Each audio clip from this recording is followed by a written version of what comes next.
Good morning, everyone. Welcome, welcome. Thank you for being here.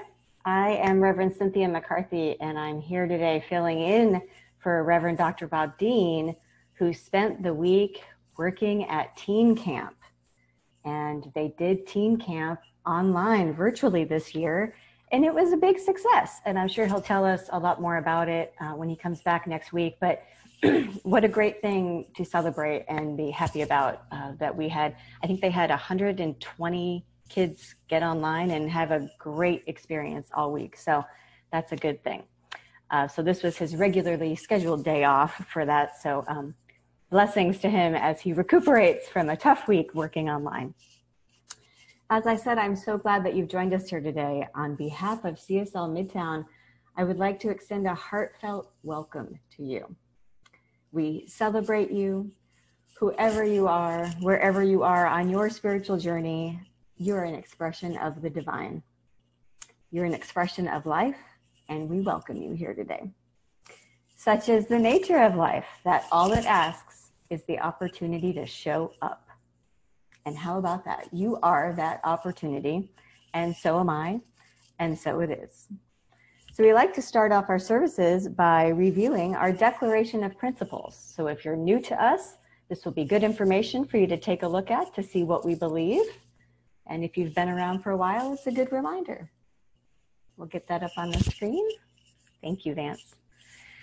I believe in one God, one absolute power and first cause to all things. I believe that this power is perfect love, and it creates out of a desire to express love. I believe all thought is creative, and how I choose to think creates my personal experience. I believe in the unity of all life and the immortality of the individual soul forever unfolding. I believe in the eternal goodness, the eternal loving kindness, and the eternal givingness of God to all. And so it is. Now, our center has prayer practitioners who really serve as the healing arm of our community. And they go through years of training and have so much valuable experience with affirmative prayer. And this is the part of our service where we invite one of them to kick things off and share their perspective and insight and lead us in a spiritual mind treatment. So I'd like to introduce my friend, Judy Ailey. All right. Thank you, Cynthia. You shall know the truth, and the truth shall set you free. This is the theme of the week. And this originally has been attributed to the great teacher Jesus. And it's in the New Testament in the book of John. Today's affirmation is that I recognize the truth that the infinite lives within me and expresses its divine nature in me, as me, and through me. As most of us have heard by now, Congressman John Lewis made his transition this past Friday. To me, he is the personification of what we are talking about today. You shall know the truth, and the truth shall set you free. About a year before his death, he tweeted a now very famous quote that has been everywhere, but I'm going to read it again because it's so good. He tweeted this: "Do not get lost in a sea of despair. Do not become bitter or hostile. Be hopeful, be optimistic. Never be afraid to make some noise and get in good trouble, necessary trouble. We will find a way to make a way out of no way."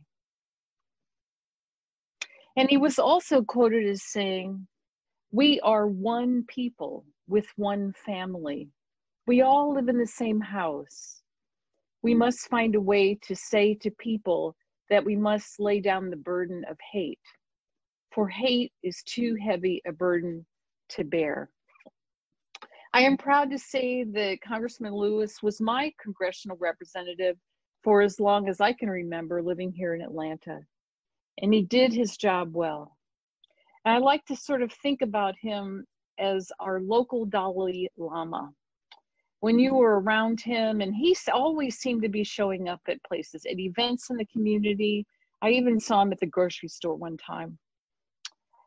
When I was ever around him, there was such a presence of love and respect that radiated from him. So I sort of, it reminded me of what being around the Dalai Lama may have been like. I haven't been around him yet. So anyway, I like to think of John Lewis as my local Dalai Lama.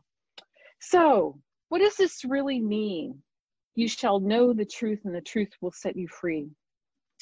There is a liberating power in the truth of spiritual awareness. This statement is calling us to a higher consciousness, to a higher awareness, and that when we have this higher consciousness, there is a liberating freedom that comes with it.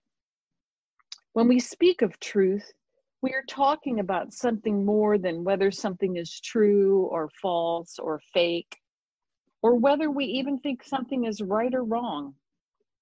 When we speak of truth, we are talking about something greater than this. This is referring to a truth that is deeper and truer than the appearance of anything else. It's a truth that is available to all. It's of a higher order. It's absolute. It's unchanging and immortal. This truth is that the infinite spirit of life lives in us, through us, and as us in the world.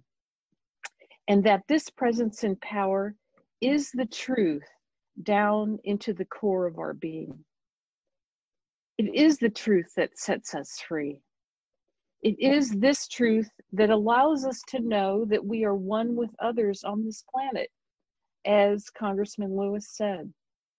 It is this inner truth that allows us to overcome whatever circumstance we may be facing. I'm going to close this part of it with a quote from Albert Camus, of all people. So Vance, if you'll put that up on the screen. Let's see if we can do it. No, he said, "In the midst of hate, I found there was within me an invincible love. In the midst of tears, I found there was within me an invincible smile. In the midst of chaos, I found there was within me an invincible calm. I realized through it all that in the midst of winter, I found there was within me an invincible summer. And that makes me happy. For it says that no matter how hard the world pushes against me, within me there's something stronger, something better, pushing right back." All right, so with that, I hope you will join me in a spiritual mind treatment. We shall know the truth, and the truth shall set us free. Just get comfortable wherever you happen to be. And if you feel comfortable where you are, please close your eyes and take a couple of nice, slow, deep breaths. And let us know this together. I recognize and know that this presence of life, this truth, is the ultimate reality of life. This presence, this power, this spirit is everywhere. It's in me, as me, and through me. It's in all the expression of life that I see around the world. It's in every person. It's in every situation. It's in every cell of my body and the cells of every other body, animal, vegetable, mineral, whatever it is. It's the thing that keeps the planets and the heavens in balance and moving and flowing perfectly. It is this power of goodness and this power of life. And I sense and know right now at the very core of my being that I am one with this presence, I am filled with it, and that I express it in the world.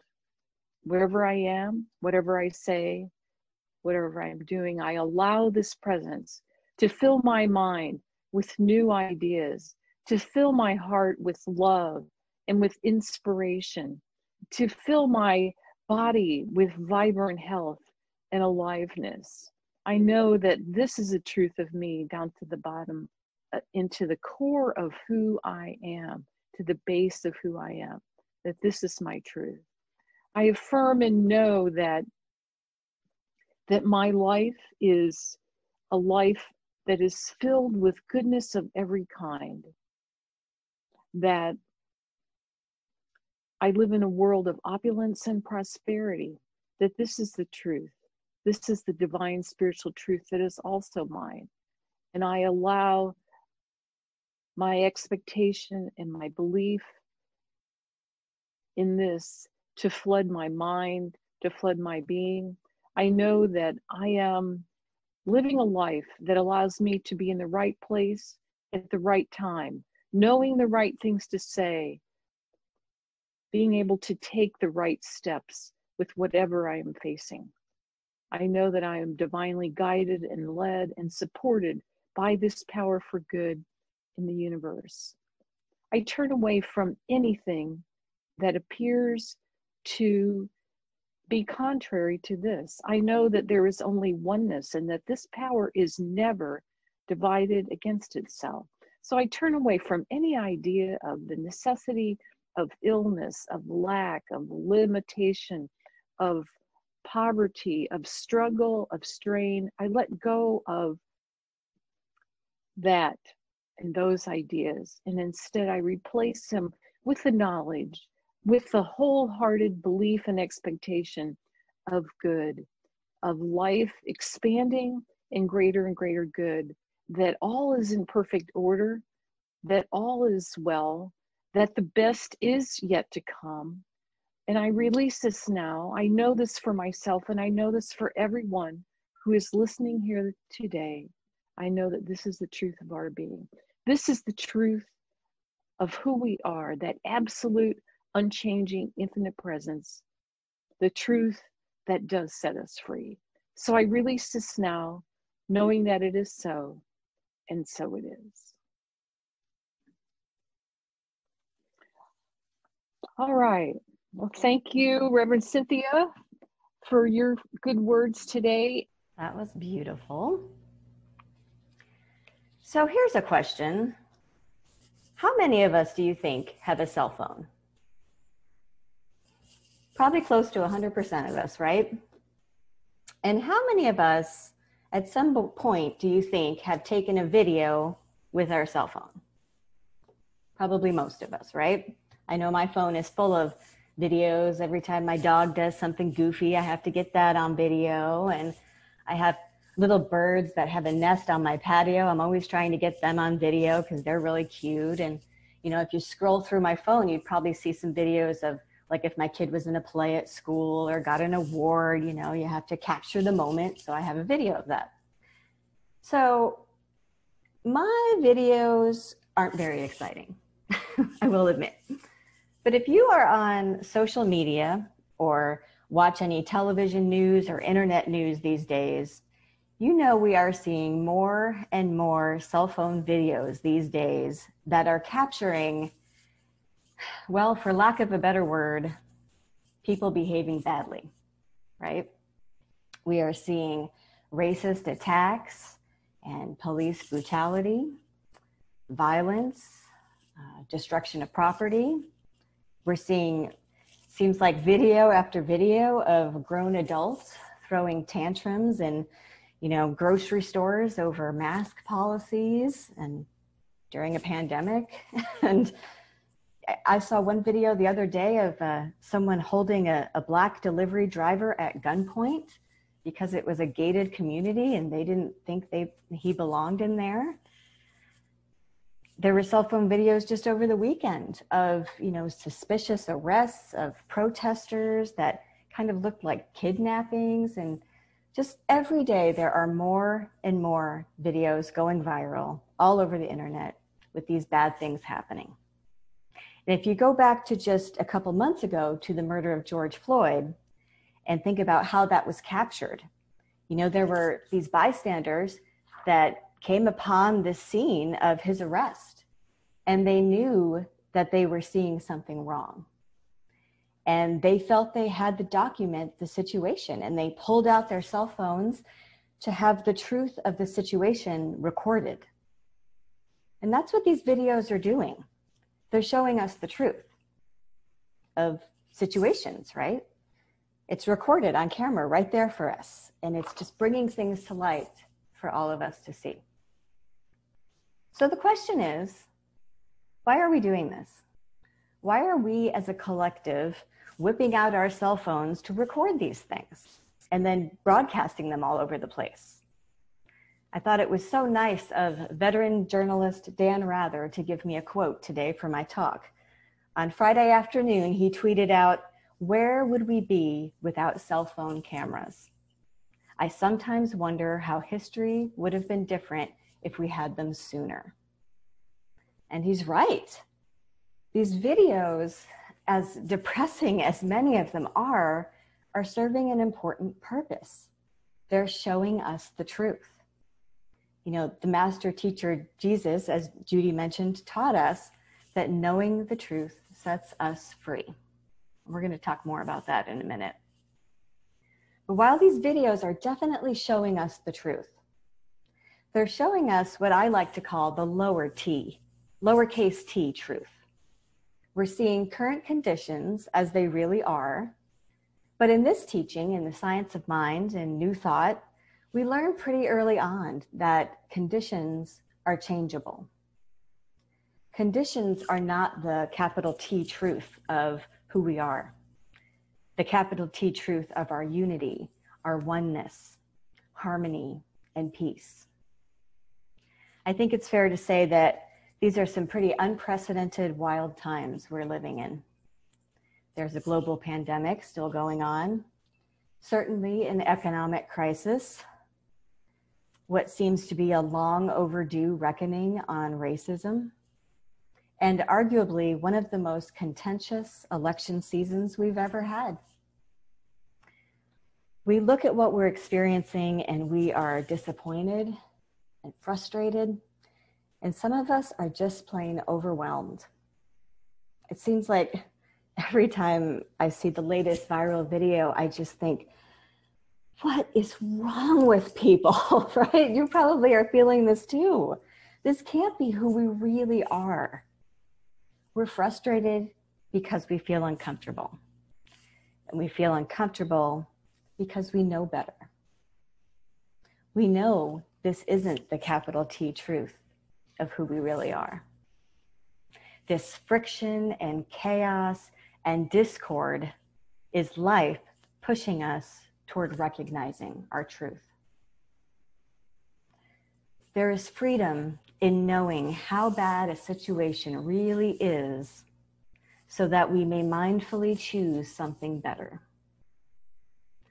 I'm going to say that again because it helps me feel better in the midst of all this chaos.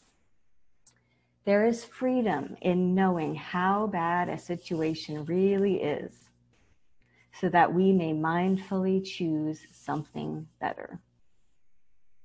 You know, there's that saying, the truth hurts. And I don't care for that saying, but I think we're there.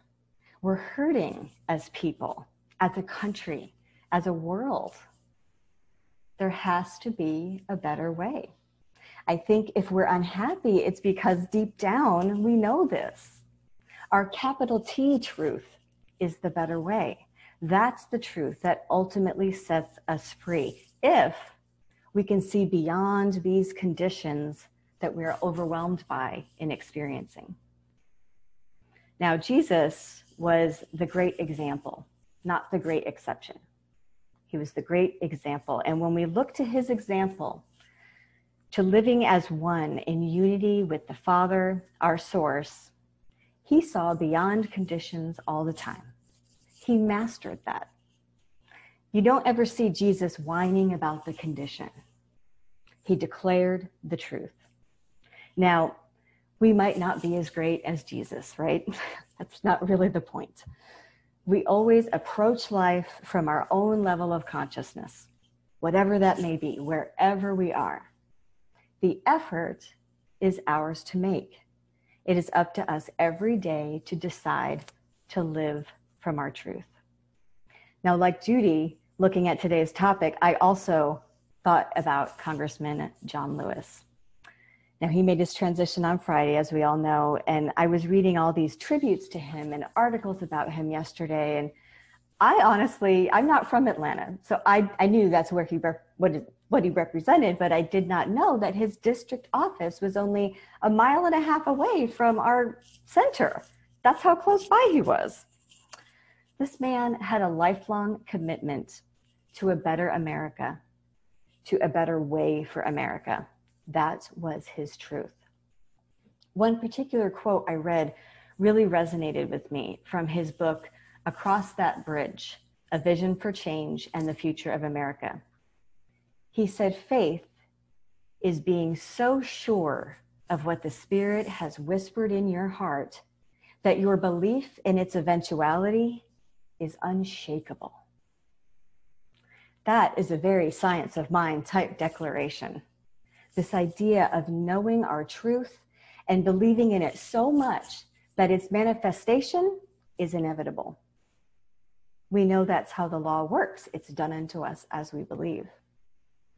Our unity, our oneness, our harmony must come to pass because we believe in it. It comes to pass because we believe in it, we seek it, and we embody it. Okay, now, those are nice words, Cynthia, but how do we do that, right? I'm all about, give me a spiritual practice or a method of prayer or an exercise to do. Help me shift my consciousness into knowing the truth. So I have an example from my own life. And I have to admit, I hesitated to tell this story because it's embarrassing. But I'm going to go for it. Okay. I live in a regular neighborhood with lots of beautiful houses. It's beautiful. And I don't know all my neighbors, but we have a Facebook group page for the neighborhood. And so I've sort of gotten to know a few of them from that. And there is a person in the neighborhood who I do not know, who has posted some comments in this group that I don't necessarily like or agree with. And I know which house is his from his posts. And this being an election year, he has signs in his yard supporting a particular candidate that I don't like. It is not the candidate I support, and we will just leave it at that. Now, I walk my dog every day, and I walk by this person's house. And I began to notice that every time I walked by this house, I felt anger and resentment and frustration toward this person who I don't even know. I told you it's an embarrassing story. I'm a spiritual person, and this was really bothering me. Why am I feeling these feelings about someone I don't really know?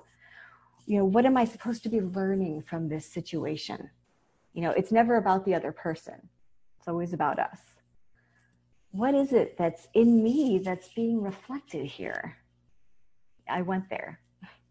So I took this into prayer and into treatment.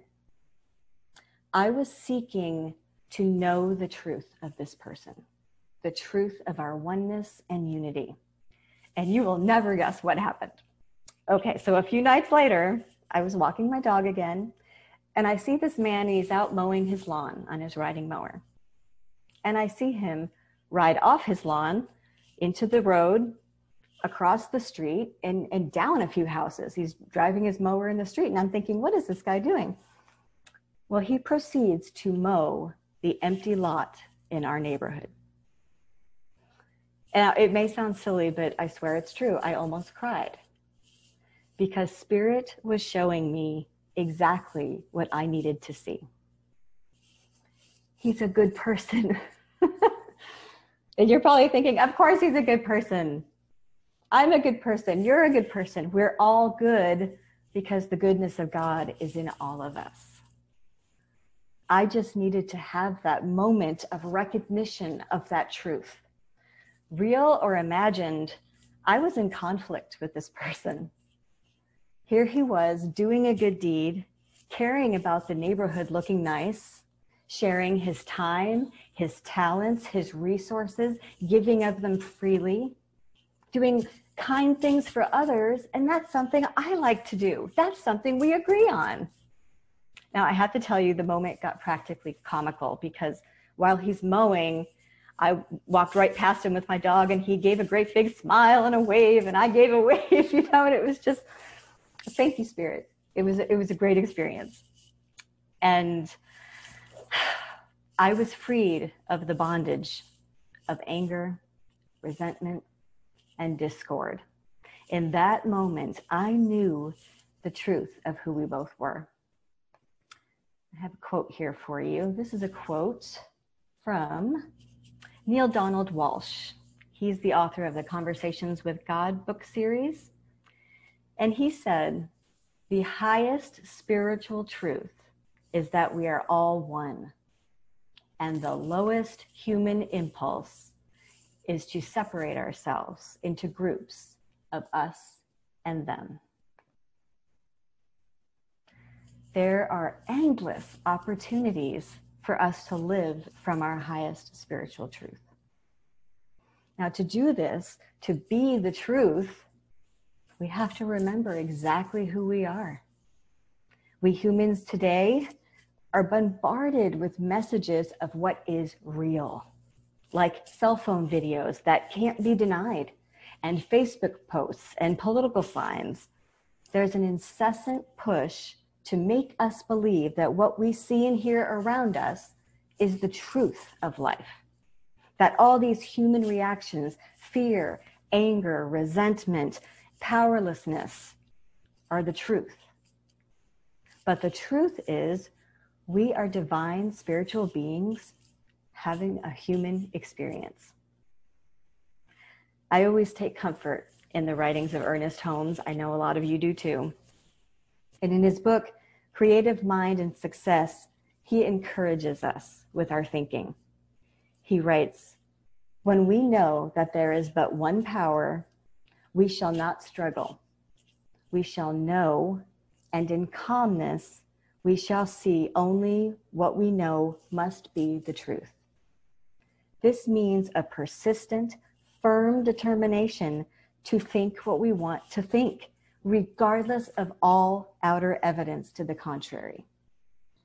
That is comforting to me, because even though I might see all sorts of evidence to the contrary of our oneness and our unity and our harmony, I can still believe in and know my truth and be freed by it.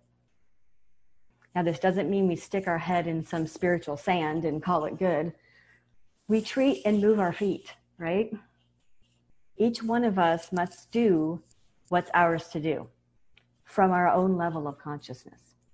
And that's going to look different for each individual. Maybe one person prays, maybe one person meditates, or this one writes letters to their congressman. This one makes phone calls. Another one donates money to a nonprofit organization. This person is a friendly, loving neighbor. This one marches for social justice. This one attends protests. There are lots of ways of living in and knowing our truth. And I want to close with something that I happened to read this week. And it was such a strange coincidence. I happened to be reading this biography of a former Jesuit priest named Wayne Knoll. And he participated in the March on Washington for the Civil Rights demonstration in August 1963, where, of course, we know Martin Luther King Jr. gave his famous "I Have a Dream" speech. But it was just so weird to me because Congressman John Lewis, who just passed away, was the last living speaker from that event. So I felt like everything was all tied together for me. Now, the country was obviously in a lot of turmoil at that time, and hundreds of thousands of citizens were gathered. And this priest described it in his account as an incredibly positive event. He said he was in awe of the magnificent creative energy for good. And this line in particular stood out to me. He said, "God's presence was undeniable." And that struck me. It made me think about all the tumultuous things that are happening today. If we are present, God's presence is always undeniable. That is the truth. And that is so freeing. Let's take this into prayer and celebrate that. If you would just relax, take a couple deep breaths. If you're comfortable where you are, close your eyes and go to that place within you where you know the truth. The truth is that which really is, and God alone is truth. This presence of God, this infinite intelligence is everywhere, always. I know I am one with this power. I am the free creation of spirit, and I know the truth of freedom. I recognize the truth that the infinite intelligence of God lives within me and expresses its divine nature in me, as me, and through me. The truth of my life is that God's peace is at the center of my being. I know this is true for me, and I know it is true for all who hear this, for all life. The truth of my world is that it is heaven, right here, right now. Despite any human opinions I might have, any false beliefs, judgments, or fears, I know my real world is spiritual, perfect, and heavenly.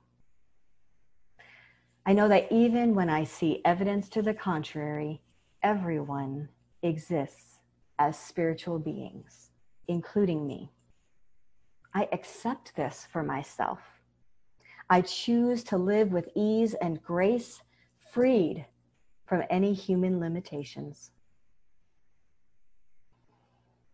I recognize my harmonious self, and I'm receptive to seeing this in others. I'm determined to know the truth today. And I expect to see more and more great things in my world, more unity, more love, and more compassion within all people. I know, trust, and believe that there is a greater good at work always. Nothing can inhibit the action of God, which is the truth of my life. And I am so grateful for this. I celebrate the truth of this treatment. I speak this word as the word of spirit, and I joyfully release it, knowing it is so. And so it is. Thank you, Reverend Cynthia. That was an awesome talk this morning on truth, capital T. Big difference between the little t and the capital T. So I want to welcome everybody. Glad you're here, and I'll go through our affirmation of prosperity, and then I will do the announcements. So I live in a universe of abundance. As I freely give, I join in the divine flow, and all that I share with life returns to me multiplied abundantly. And so it is. And it's easy to give. You can go online to the website, www.cslmidtown.org/donate. You can also mail in your donations to the address, which is in the chat. Center for Spiritual Living Midtown, P.O. Box 14303, Atlanta, Georgia 30324. And we had a couple of announcements next week. Continuing our theme in July of the Unchained Spirituality, we've got Dr. Bob back talking on the Tao of Freedom. That should be an interesting talk. And then during the week, if you want an update of some just spiritual check-in, Reverend Bob is doing this on Tuesdays and on Thursdays, Tuesday afternoons, 12 to 12:30, and Thursday evenings from 6 to about 6:30. Same Zoom meeting you got on for today's chat, 404-996-1302. And that link's on the website as well. And if you follow us on Facebook, you'll see it in that and in our newsletter. So if you're not on our newsletter, you might want to get on that. Go to www.cslmidtown.org, and there's a little box there to sign up for that. Our new contribution system, ACS Realm, is up and running on the website. It's real easy. If you are a regular giver, you can set that up as a ongoing contribution.